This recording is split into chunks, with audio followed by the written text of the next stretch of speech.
Yep, that's it. Thank you very much.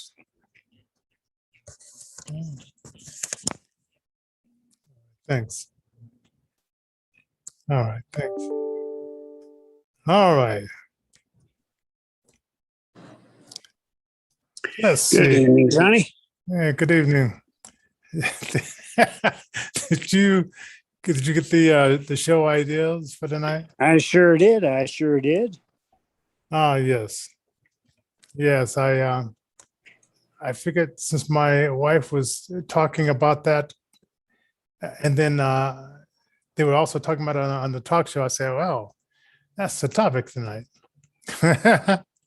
Well, sounds fun. Sounds rather safe. Good afternoon, good morning, good evening. Top of the time zone to all you ladies and gentlemen and all you other folks out there.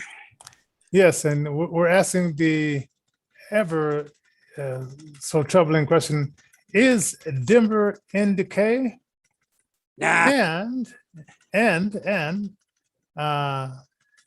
is the keto diet in decay as well? Well, that's a very interesting couple of topics. Which one do you want to start with tonight there, Johnny? Oh, let's not start with the obvious. Let's go over the keto diet, which after many people have lost much weight, they've decided that this is not necessarily a good way of doing things, but they want the guy to make money first. Well, let's fill in the audience a little bit about what keto is, what the keto diet is, and what we're trying to do when we try to do a keto diet. So, what do you know about keto? That it's a highly enriched like protein, and you minus the beans, vegetables, and fruits. And some starch foods. Yeah, some starch foods as well. So if I understand correctly, it's a high protein diet, much like the Atkins diet, with the difference of the fact that you're cutting out valuable nutrients from vegetables and fruits. Is that right? Mm-hmm. Mm-hmm. Interesting. Mm-hmm. What's the premise behind that? Do you know? Or well, I heard in the past what the premise was. Well, the premise was like if you just limit stuff that it will speed up your metabolism, which it did. Yes, and it will just the weight will just melt away, which it did, but no one was looking at the long-term health effects of this, and is this a sustainable type of thing to continue for a long time? It was something like that. You ever seen that one, Supersize It? Oh yeah, Supersize. Yeah, that was a yes. Good. What that was, folks, is a program made by a gentleman who all he did it was either 30 days or 60 days. I don't remember. Yeah, 30 days. I think it was just 30 days. He just ate McDonald's the whole breakfast, lunch, dinner, and ended up with all kinds of adverse health effects. Quite an interesting documentary. But how do we tie that to the keto diet, Johnny? Similar to that, it was supersizing like a non-water. Okay, your body's made out of 75% water, 75% water. Right. If you deny the body that, and you just eat things that have no water in it, your body has to pour water from other organs in order to digest that food. And if you do it long enough, your body is strained and is put in a fatigued state as it's trying to pull all these resources that you don't have. Now, maybe you might drink a beverage or two, but you're mostly eating this non-water, sometimes processed food, and it's just destroying your constitution. That's fascinating. So So this is what the keto diet has the potential to do. Now, obviously, it works for some people, and I've heard that it's actually impossible to actually follow the rigors of the total keto diet. So they do allow for a little bit of cheating to go in here and there, Oh, of course. but basically, the idea being that you're putting your body into a constant state of stress. Forcing it to pull water from places where it doesn't need to be pulled from. Things like this. Now, in the short term, I will tell you, it will help you lose some weight. I've known lots of friends of mine that have used the keto diet to do that, and they haven't been as successful in the long term. What else do you know about this, Johnny? You know what? Also, I just thought about something silly I did when I think I was 16. I went on an all banana diet. Oh my gosh. My mother indulged me. She went out and bought me. And what I didn't know about bananas was we didn't have blenders back then. Right. And I didn't know how to bake to make banana nut breads and muffins. Yeah. So I got all these bananas, and I say, okay, bananas in the morning, bananas in the evening, and got full of potassium. Oh boy, I bet. But I wasn't able to eat the bananas fast enough. And I'm not sure how long that lasts, but yeah, that was interesting. So it's almost like no, you're not thinking reasonably with your mind. I mean, just do a balance of this stuff. And it was just another fad that came along, and now they have studied it long enough to find out that it wasn't all that it was cracked up to be. But on the other hand, I will tell you, from a filthy meat-eating processed food, I scrum that stuff down. From my perspective, anything will help, because by gosh, Johnny, I'll sit there and I'll scrum down the junk food, and I'll sit there and I'll scrum down the whatever there is. Now, I know how to cook the right things. I know how to make the right foods, but because of inflation, things are going through the roof. I mean, organic fruits, vegetables, meats, grains, cereals, they're going through the roof. And so, oftentimes what'll end up happening is folks that are on fixed incomes like myself, if we avail ourselves of, say, food banks or things like this, we're given junk food, nothing but junk food. And there's canned foods in there that might be a little bit healthy. And there might be some fresh fruits, vegetables, produce, things like this. But by and large, we get large amounts of junk food: donuts, rolls, cinnamon buns, whatever, blah, blah, blah. And I love it. But I do tell you, honest, if I eat that for over a week at a stretch, it doesn't do me any good. So you're absolutely right. Some sort of diet, some sort of balanced approach to healthy living, healthy eating, drinking the right amount of water. And not only that, but drinking the right water. Oh, yeah. Is a paramount. You know what? I just heard something about that. I was I'm taking this course, and it's the AHA Academy through a Healthy Alternative with Chris James and his brother Stephen. So I'm taking this class, and they were talking about water and how some water is like heavy, and they put the chloride. I know that guy. Well, no, he's just a guy I just on YouTube. I've been following him for the last 3 years.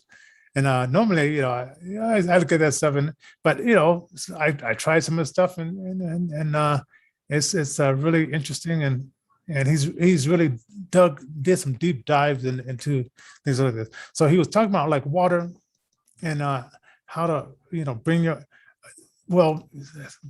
maybe sometimes getting water from the store, and they say that it's alkaline. It's alkaline, but it's chemically induced to be alkaline. And so he was talking about how to make water real alkaline, and machines that you can do it yourself, so you'll know exactly what's going on with it, whether then instead of trusting a company that's there to make money to tell you that this water is not from the tap. It's really it's really a healthy water.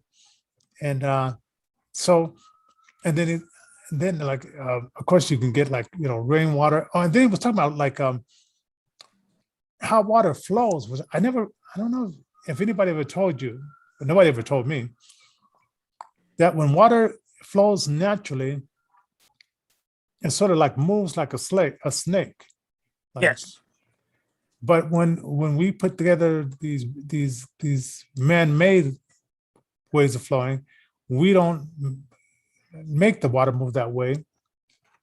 And also, if you put together he talked about the scientist that he put together this pipe of water to go through the pipes, and he made it flow that way, and the pipes didn't rust, and the water didn't go bad, and so forth. So they said they know how to do it, but in some cases they just don't do it because I don't know, it's perpetual keep you in another state of being rather than doing what you know to do right. Well, it's all about cost effectiveness. What is cost effective versus what is really cost effective? So the short-term bottom line being money versus what's going to be cost effective, so that the all ships rise upon the tides of success theory. That one, says, hey, let's get everybody successful. Let's get everybody healthy. And then let's make sure that playing field is leveled, and let's see what everybody can do. Let's see what the full potential of the human race is. And then there's another side of it to, now let's keep this down. Let's govern what we're going to do to realize the full potential of the human race. Yeah. Now, well, anyway, so it's like, well, people, a lot of stuff is Googleable. And then he had to do this thing, the Google, and I really never, I guess I sort of thought about it, but I didn't think about it like, on a daily basis. He said, Chris was saying, he was this week before our Saturday class to look up 15 fruits and vegetables or foods in general that is 75% water or more. And I'm up to 10, but Okay. but on the part of that list is like fish. Now, unless you eat that fish raw and get the mercury as well, once you cook it, that water content goes out, and well, you still got the mercury there, the light you up at night. Yeah, all the heavy metals and stuff will stay for you. So, but you're absolutely right. The water will dehydrate. Yeah, so I took that off the list, and then I found one that said eggs have a high water content. I'm kind of figuring, cooked or not cooked. Once again, it's like once you cook it, the yolk of the egg becomes like very dry, and then you have the other part too as well. Yes, but even so, though, that's an interesting point there, because even though the water content is, how do I say that? Because that does bring up a good point, because even though you might think eggs are actually dry when you cook them hard boiled, the saliva in your mouth will combine with the yolk, and it will make a sort of paste as but it is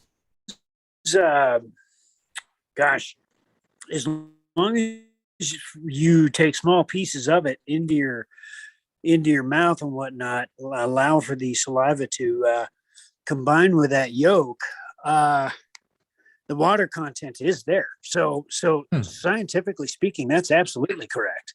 Other foods you might have celery, carrots. Let's see, celery. Watermelon, and those are high. Yeah, right there.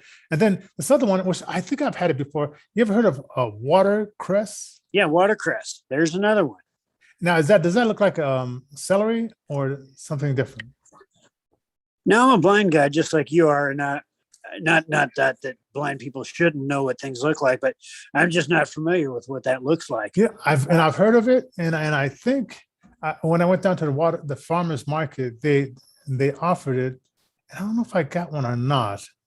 Anyway, well, and, for bean sprouts. You cited people put it down in the subject line, especially on Facebook or YouTube. What does a watercress look like? Yeah. Describe it to us blind people here, okay? I know what it tastes like. I kind of like the taste of it. I love it on a sandwich, but what's it look like? Yeah. And then they said, let's say, what was it? It was another one. I don't think of course, tomatoes. Tomatoes tomatoes are good. And then zucchini, fiber and that. And then yes. Now this one I didn't know. I know part of it, but not cabbage. It's a ball. Lettuce. It helps with sleep. Oh wow! And I didn't know that. That's interesting. So I mean, you could Google the stuff and stuff like that. And like I said, I gotta Google more to get the other 15 before our class Saturday. But I came up with about 10 of them, and then I wrote down just little notes so I can just have it in mind because I guess I'm sort of like cheating a little bit, but we're gearing up to a 5-day water fast, and I sort of fell off the wagon. Was it Sunday or Monday with the ribs, and then the day I fried some potatoes. Do you know no, you don't know, but my wife was talking about this. She says that the Burger King near our house has just closed. It was the Starbucks, then the Subway, then the Burger King, and the people are just trashing that area. Oh, getting into our next topic. Gentrification. We were talking a little bit, ladies and gentlemen. That's gentrification. Hit us up at info@innervisionfm.com for any future topics. But we're just talking a little bit about gentrification of the human body, getting it healthy. Now we're in the city of Denver. Yes, and the question is so what are they doing down? So they closed down Burger King and they're pushing everything. They closed down Subway. Okay, Burger King. Well, first it was the Starbucks, and then that was boarded up. Then Are you there? So anyway, it looks like I might have lost Johnny there for a minute. No, I'm here. Let's see. Are you there? Let's see. Gotta figure. Let's see. There we go. What happened there? Okay. Are you there? Yeah. Can you hear me? You hear me? Can you hear me? Yeah, I can hear you. All right. All right. So I don't know what happened there. Yeah, it's internet. It's the internet. So what they did was first Starbucks, then Subway, which has been there forever. I mean, it was there. I don't know, for at over least 15 years. Yeah. Then let's see. It was a restaurant on Santa Fe and 13th. I think it's called the Pony or something like that.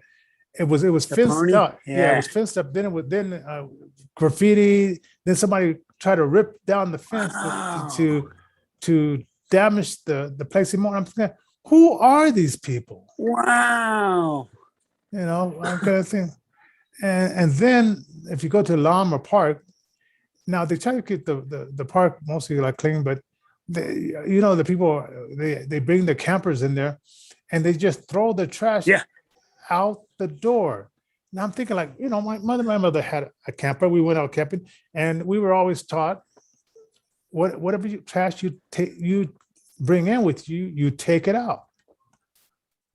Well, this is the unfortunate idea that they had a couple of years ago when they started passing these laws to help the homeless to find places to settle and be able to do so with some impunity without getting into some trouble. And then, of course, when the pandemic took place, why there were some things like the Denver Coliseum got turned into one big homeless shelter for a while, and then once things ended up not being quite as bad as what they thought that they were going to need, two big, huge hospital ships in New York and California, respectively, and all these coliseums throughout the country turned into homeless camps. Well, then the homeless went back to what they were doing, and that's where we're sitting. I mean, and I gotta say, so the idea we were in downtown Denver, like part of the Lolo, where the whole food place is.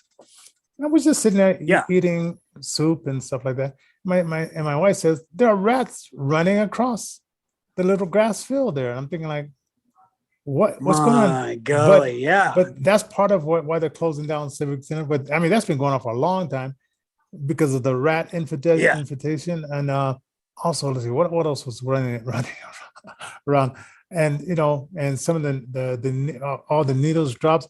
So they closed the one park across the street. They fenced it over, right? Cleaned everybody out, fenced it over. Oh wow!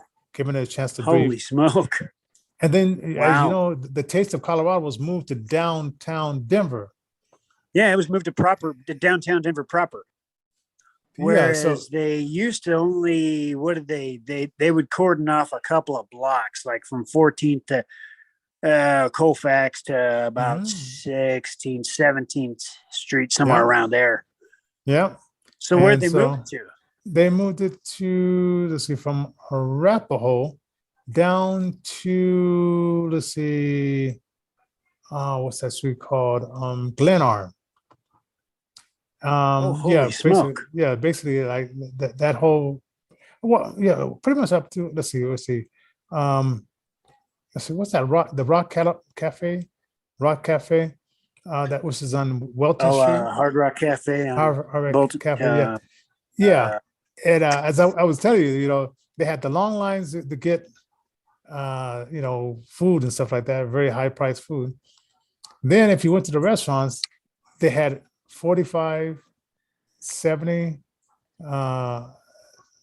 70 minutes, and then that time to actually go in and get, and it could be because maybe like lack of staff or whatever, but so it was it was well controlled. They checked everybody's purse and all that stuff. And if you want to go into the kiddie place, they have to check you and make sure that you have. Plus, you have a kid. You're not there to find someone to traffic. Oh wow! And so they had it pretty much well guarded. We only saw one crazy girl on the mall who was coughing and singing out loud and I said, wow, that's pretty good. Out of all these hundreds of people, they only have one that got through the crack. Huh. And I did ask my wife, did she look like she could have been normal? And then once she got in the gate, she threw the wig off and voila, crazy me here, So yeah, where are now the rats and the homeless? Wherever they go, now that they're going to close down the Civic Center for a month or two, and is it because some kind of big event is coming to Denver?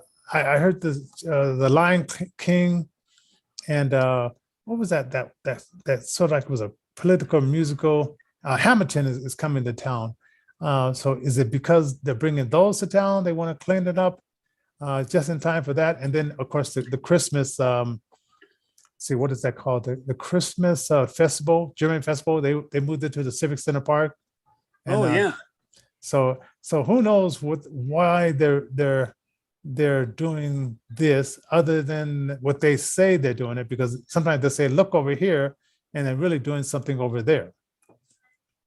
Yeah, it's an interesting time that we live in, where we can't really believe what we are told or what we see or what we hear, and the things that we would like to talk about, we can't talk about because of censorship stuff. Yeah. So it's an interesting. If you guys like this type of stuff, we do need to keep the lights on. So hit us up at PayPal.me/InnervisionDenver and hook us up with some love. Yeah. And also the Innervision FM morning show. We're getting quite a few listeners. Then Alfonso on Friday has a show from 3 to 5, and he's getting quite a few listeners. I still got to catch that one. Yeah, we're bringing up a new guy. He just contacted us, and I'm not sure what advertising is working, but people are starting to ask about being a DJ on the station or ask shows. So this guy he has very good podcasts about the history of like religious music and some what do they call it? Missionaries that have gone on different trips and them telling their stories, which that's always fascinating. I like listening to that kind of stuff. Of just different culture. This one, they were just talking about they got on a bus, there was no air conditioner, and then they went to this hotel in Africa, and it was like no air conditioner, but they had a ceiling fan that worked, and the water was sometimes shut down in the morning, and sometimes the electricity would go off. But all in all, it was a nice hotel. So stuff that if it happened here in America, they will be saying the stuff that we take for granted, folks, is the stuff that other people live through on a daily basis. Yes. So that show, I was gonna have it like after 1 o'clock, but I said no. Let's have your show right after Alfonso, because since his audience is he's growing his audience. Let's have it lead into this guy's show. So, we'll talk more about that as it comes along, and just adding shows like step by step. And and every for the next few weeks, I am adding the Innervision compilation CD. I'm playing those songs so you can hear it in the morning. So so we showcase those artists, and we're selling the tickets for $25 for the show at Wide Right. What's it called? Comedy Club. So we're selling tickets for that, and it could hold 40 people. So if we have a line out the door, that would be fantastic. That'd be awesome. So that's going to be a part of the CD release party on October 2nd, and I haven't been able to get old D'Angelo, and so I hope he's not like in trouble or something like that. So because he's co-sponsoring this with us, him and his recording studio. So anyway, that's some of the things that are happening. It's a lot of stuff happening. Go to our website, innervisionrecords.org, innervisionrecords.org, and hey, you'll find out the rest. But anyway, I mean, that show went by very quickly. That's another show in the can, ladies and gentlemen. God bless you, folks, and we got some fun stuff on deck for tomorrow. All right. See you guys tomorrow. God bless, and leave your comments, share the show, like it, and become a subscriber to our shows as well. Amen. All right. Thanks, Johnny. All right. See you later. Bye.